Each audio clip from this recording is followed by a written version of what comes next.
त्रिकोण का सबसे पावरफुल त्रिकोण भाव है। पिता का भी भाव है ये, पिता को भी नवम भाव से देखते हैं। धर्म को देखेंगे, लंबी यात्राएं या विदेश की यात्राएं देखेंगे। हायर एजुकेशन भी यहाँ से देखी जाती है, हायर लर्निंग, और धार्मिक जितने भी कार्य हैं वो सब यहीं से देखेंगे। अब भाग्य स्थान भी है, क्योंकि भाग्य स्थान क्यों कहते हैं इसको, क्योंकि आपका जो इस जन्म में प्रारब्ध जो लेके आए हैं पिछले जन्म से, वो नवम भाव से ही है। वो किस तरीके का प्रारब्ध है वो आपकी कुंडली बता रही है। इसलिए नवांश भी नवम भाव का ही एक हिस्सा ही कहते हैं, जो बहुत ही इंपॉर्टेंट है कुंडली के विश्लेषण के लिए। तो इसलिए इस भाव का कि सबसे पावरफुल त्रिकोण हाउस है, लक्ष्मी स्थान है, तो इसका बहुत बड़ा महत्व है। और इस घर का मालिक जो है जहां भी बैठा होगा वहां उसकी बहुत बड़ी ग्रोथ होगी, उसको बहुत अच्छे परिणाम देखने को मिलेंगे, प्रोवाइडेड कि वो पीड़ित ना हो। क्योंकि नवम भाव आपको बहुत ख्याति भी देता है, समाज में बहुत इज्जत देता है आपको, अगर ये बहुत मजबूत हो तो चलिए देखें। सबसे पहले ये देखेंगे कि नवम भाव का स्वामी जहाँ बैठा है तो उसके हिसाब से क्या परिणाम होंगे। तो हम नवम भाव से ही शुरू करते हैं। अगर नवम भाव के स्वामी नवम भाव में बैठे हैं तो ये एक बहुत ही मजबूत स्थिति है, जो आपका भाग्य बहुत ही उज्जवल बनाती है। आप हर तरीके से पॉपुलर होते हैं, आप उच्च शिक्षा प्राप्त करते हैं, आप शिक्षा के संबंध में भी और धार्मिक यात्राएं भी काफ़ी करेंगे, धर्म में काफ़ी रुचि रखेंगे, पिता के प्रति आपका काफ़ी व्यवहार बहुत अच्छा होगा, आपके पिता भी बहुत अच्छी स्थिति में होंगे, उनका भी समाज में मान सम्मान होगा, एक बहुत अच्छे उसमें स्थिति वाले होंगे, एक सम्मानित व्यक्ति होंगे। तो नवम भाव अगर नवम भाव में है तो ये एक बहुत ही अच्छी स्थिति है, जो आपकी कुंडली में एक किस्म से एक बहुत अच्छा योग बनाती है, जो आपको बहुत फेमस बनाती है और आपको बहुत बड़े लाभ देती है। नवम भाव के स्वामी अगर दशम भाव में हो तो धर्म जो है वो कर्म से जुड़ गया। आप बहुत ही अच्छे प्रवृत्ति वाले कर्म करने वाले व्यक्ति होते हैं। आपकी जो रुचि है कर्म में वो बहुत ही सात्विक होती है, बहुत ही अच्छी तरीके से पॉजिटिव वे में चलते हैं, हमेशा कभी गलत काम नहीं करते। वो तब है जब आपके जो नवम भाव के स्वामी हैं वो पीड़ित ना हो। पीड़ित हो जाते हैं तो स्थितियां बदल जाती हैं, कुछ प्रभाव होने से उनमें बदलाव आता है। तो वैसे देखा जाए तो ये बहुत अच्छी स्थिति है, क्योंकि लक्ष्मी स्थान है, त्रिकोण सबसे पावरफुल और सबसे पावरफुल केंद्र स्थान है, विष्णु स्थान है। तो जब भी ये दशम भाव में बैठे हों तो एक बहुत ही अच्छा योग बनता है, धर्म कर्म अधिकारी योग। तो ये आपको बहुत ही कर्म के क्षेत्र में ऊंचा उठाता है, आपकी मान प्रतिष्ठा बहुत रहती है, आप फेमस होते हैं, आप अपने एक उच्च पद प्राप्त करते हैं। तो ये सब आपको मान सम्मान मिलता है। साथ ही में आपको अपनी संतान वगैरह से काफ़ी सुख मिलते हैं। तो ये सब आपके लिए धन की प्राप्ति होती है, तो ये सब आपको मिलता है।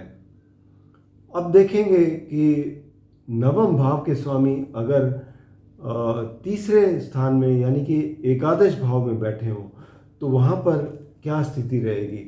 अब एकादश भाव लाभ का स्थान है और धर्म के मालिक अगर लाभ स्थान में बैठे हों तो लाभ की और वृद्धि होती है। और दूसरा, क्योंकि उपचय स्थान भी है, दूसरा आपका भाग्य भी काफ़ी और ज़्यादा प्रबल हो जाता है आपके, क्योंकि 11वां घर नेटवर्किंग का भी है, तो आप लोगों में बहुत ही पॉपुलर होते हैं, लाभ काफ़ी मिलता है। तो ये एक बहुत ही अच्छी स्थिति है जो हर तरफ से आपको लाभ देती हुई जाती है। धन के आपको बहुत ही अच्छे योग मिलते हैं, आपको कर्म से, आपको अपनी नौकरी में हो या बिजनेस में हो, सब जगह से आपको एक लाभ बहुत अच्छे मिलते हैं, प्राप्त होते हैं।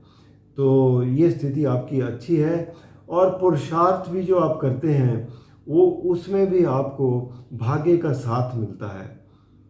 तो एक किस्म से एक बहुत अच्छी प्लेसमेंट है। अब उसके बाद देखेंगे अगर नवम भाव के स्वामी द्वादश भाव में है, द्वादश भाव अब देखा जाए तो एक किस्म से व्यय भाव भी कहते हैं इसको। अब व्यय भाव या पिता का सुख भी कह सकते हैं, क्योंकि नवम से चौथा हो गया तो आप या लेकिन व्यय भी करेंगे तो पिता के सुख के लिए करेंगे।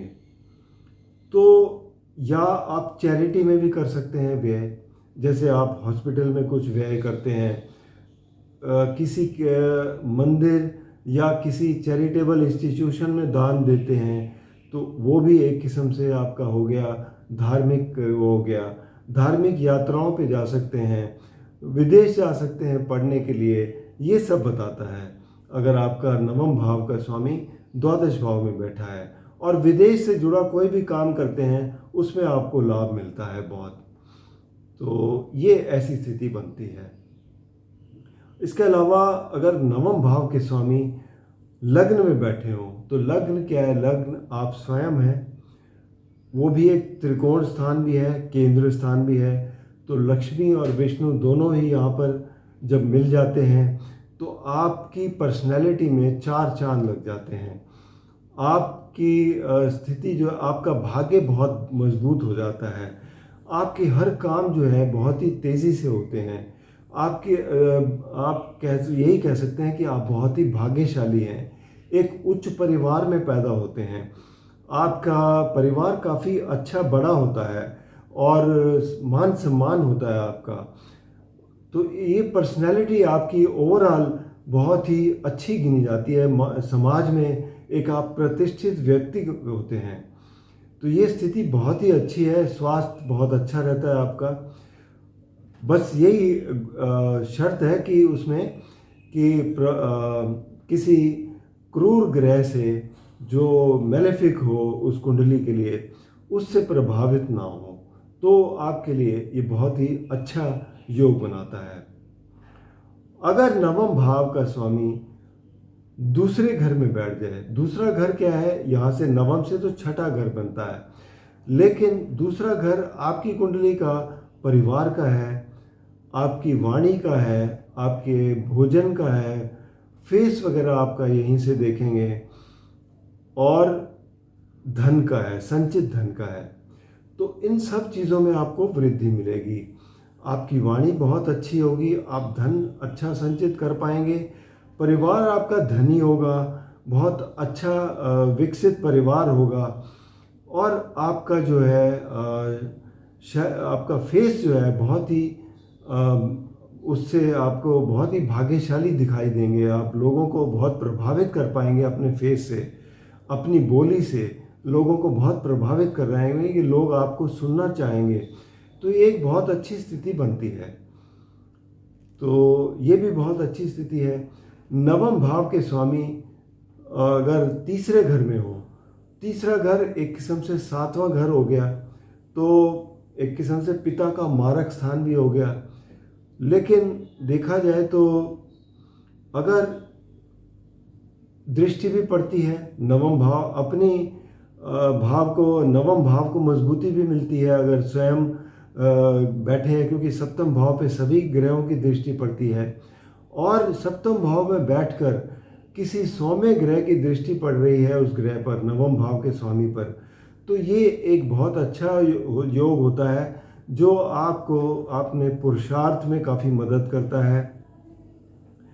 आपके भाई बहन आपको बहुत ही सहयोग देते हैं, और दूसरा पड़ोसियों से भी आपको बहुत ही हेल्प मिलती है। तो ओवरऑल तो बहुत ही अच्छा है।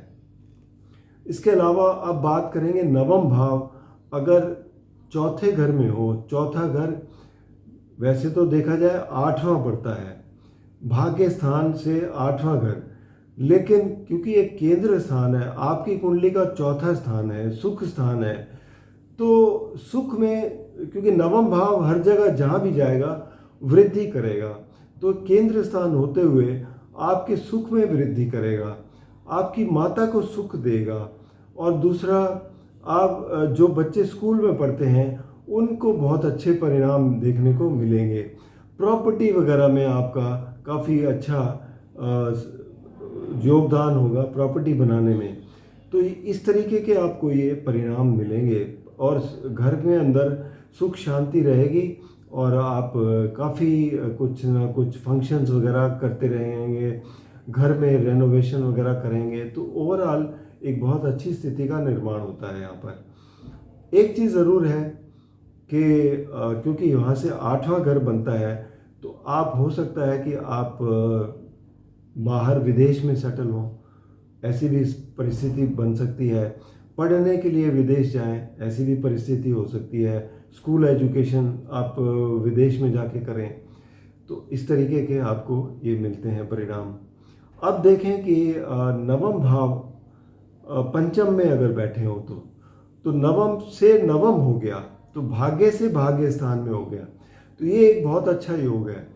क्योंकि एक तो ये बच्चों का घर है, एजुकेशन का घर है, क्रिएटिविटी का घर है, विवेक का घर है आपके, तो आप इन सब चीज़ों में वृद्धि देखने को मिलेंगे। आपके परिवार बढ़ता हुआ नजर आएगा, आप बहुत ही अच्छी एक शिक्षित व्यक्ति होंगे, उच्च शिक्षा प्राप्त करेंगे, और परिवार आपका बहुत अच्छा होगा। आप क्रिएटिव काम करने में बहुत ही अच्छे माहिर होंगे, तो ये सब चीज़ें आपको दर्शाता है। भाग्य आपका बहुत मजबूत होगा, पूर्व पुण्य भी आपको देखने को मिलेंगे। अगर नवम भाव के स्वामी छठे घर में बैठे हों, तो छठा घर क्या हो, यहाँ से तो दशम भाव हो गया, तो एक किस्म सा उपचय स्थान तो है ही है, लेकिन यहाँ पर अगर बैठ के, और क्योंकि ये रोग रेपु ऋण का भी है, तो यहाँ पर अगर ग्रह जो है वो मेलेफिक ग्रह हैं, नवम भाव के स्वामी जैसे सूर्य हैं, मंगल हैं, शनि हैं, तो छठे घर में आपको बहुत अच्छे परिणाम देखने को मिलेंगे। अगर सौम्य ग्रह हैं, तो सौम्य ग्रह थोड़ा सा छठे घर में कमज़ोर हो जाते हैं, तो इस चीज़ का ज़रूर आप ध्यान रखिए कि आप अपने स्वास्थ्य का ध्यान रखें, और अपने दुश्मनों पर नज़र रखें, और ऋण वगैरह है तो ऋण वगैरह के ज़्यादा चक्कर में ना पड़ें। तो ये परिस्थितियाँ आपको दिखाई देंगी।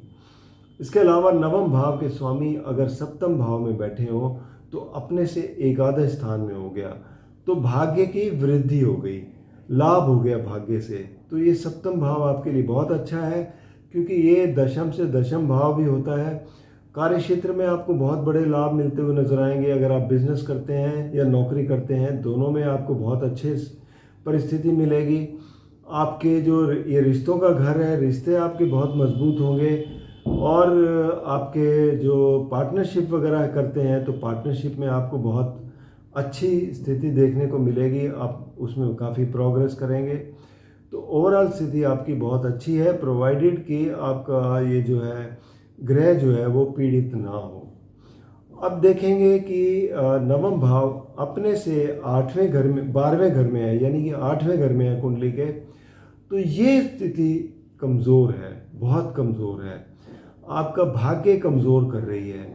क्योंकि कोई भी ग्रह अपने से 12वें में हो, तो ये आपको कमज़ोर स्थिति में लाता है, आपका भाग्य यानी कि कमज़ोर है, तो आपको हर चीज़ों में, अपने कामों में अड़चनें दिखाई देंगी। आप कोई भी प्रोग्रेस करने में आप बहुत ही देर लगेगी।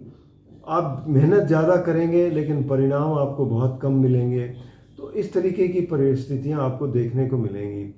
तो जो आप कंपेयर करेंगे, आपको नुकसान भी बहुत होते हुए नज़र आएंगे। कई बार आप धन कमाएंगे लेकिन वो हाथ से निकल जाएगा, संचय नहीं कर पाएंगे। तो इस तरीके की परिस्थितियां आपको देखने को मिल सकती हैं। तो अब देखा जाए तो ओवरऑल नवम भाव के मैंने सभी बता दिए। अब ये देखें कि नवम भाव में कारक ग्रह कौन से हैं। नवम भाव के कारक ग्रह जो हैं वो पहले तो सूर्य हैं, क्योंकि सूर्य पिता के भी कारक हैं।